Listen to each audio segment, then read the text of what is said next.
All right, Wayne Duvenage, the CEO of the organisation Undoing Tax Abuse, joins me for more on the story. Wayne, thanks so much for your time on SABC News this afternoon. So what we do know from this Daily Maverick article is that no deal has been concluded yet, but there have been two presentations about this possible deal. Yes, and we also get the impression that it's being rushed. And I think, firstly, you've got to ask yourself this question. In a country where we have bigger issues to deal with, we are broke as a nation, on what basis does it make sense to spend this R1 billion and marketing and a marketing deal with Tottenham Hotspurs? But then on the other side of things, we've got to be careful and cautious and rational about this. If there is a proven and a legitimate return on investment that can be shown by financial analysts on this, that the country will earn in a relatively short space of time more than, well above that billion, because you don't spend R1 billion to get R1 billion back in your taxes.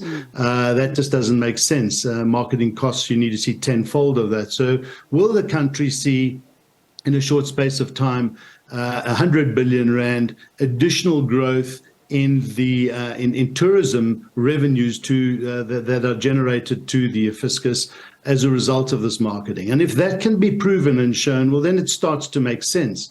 But there's a lack of transparency. There's a rush here, and what we're asking is that this deal has the scrutiny of civil society, and on top of that, that it isn't rushed if it doesn't need to be rushed. So we need transparency. Otherwise, it just doesn't make sense. And then what happens is we start to speculate, and we start to bring legal action to stop these, knee-jerk reactions to what appears to be possibly moving money offshore and deals that don't make sense to society. So we really have to get the clarity and input from government. All right. So the Daily Maverick is reporting on the presentation, and one of the reasons advanced by the presentation is that Tottenham Hotspurs is the 8th most valuable football club brand globally. And it also says that there are ways of marketing South Africa internationally in light of the reopening, in light of the millions or hundreds of millions of rands that could flow in as a result of partnership. It also cites Abu Dhabi sponsorship of Manchester City, Malta sponsorship of Manchester United, and Rwanda sponsorship of Arsenal as similar deals.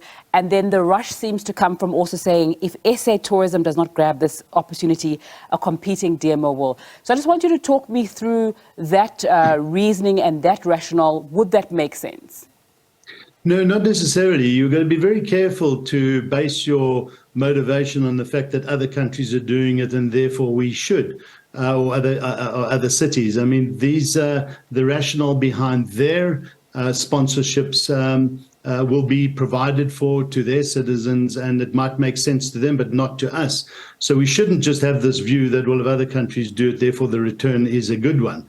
There are many factors that propel tourism and that give rise to growth in tourism to South Africa outside of marketing on the shirts and the stadiums of football clubs.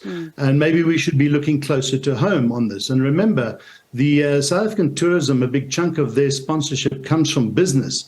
The Tourism Business Council of South Africa, TBCSA, and its members who give a lot of money to SA Tourism need to have a say in this. We want to know, have they had a good look at the return on investment?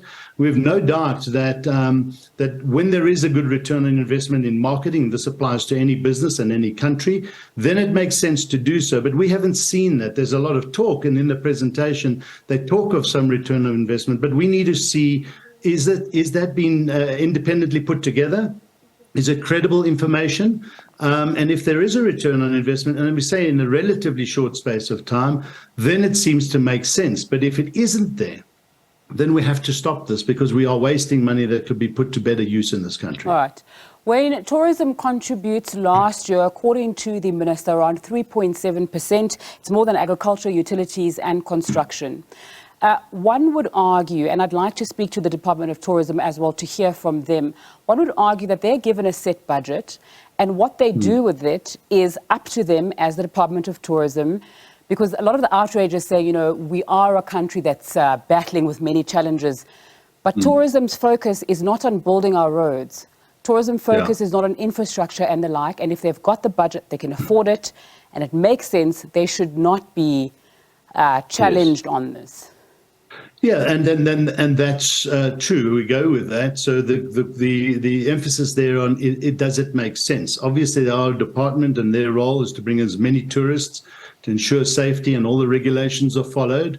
And we go with that. And quite frankly, we believe that our tourism should be much higher than it is. So we're not trying to get in the way of marketing and getting more tourists to the country. All we are saying, and of course, you're right, that billion rand, if it's in their budget, they have the right to spend that. But it needs to be spent with the cognizance of the fact that we are a country that is broke, that maybe the Treasury can reallocate those funds to where we need them more desperately if that billion rand investment in that contract doesn't bring the return. So we hope that Treasury is also looking at the return on investment. So as I said, if it makes sense, it brings more tourists, which creates more jobs, brings more tax revenue in, then by all chance. So let's just have a look at the numbers. Let's just make sure they are credible and that return is there. Then it's a good plan. But while there's a lack of transparency, there's going to be this speculation and this uprising and this, and generally this tendency to have a knee-jerk reaction to anything that government does is wrong.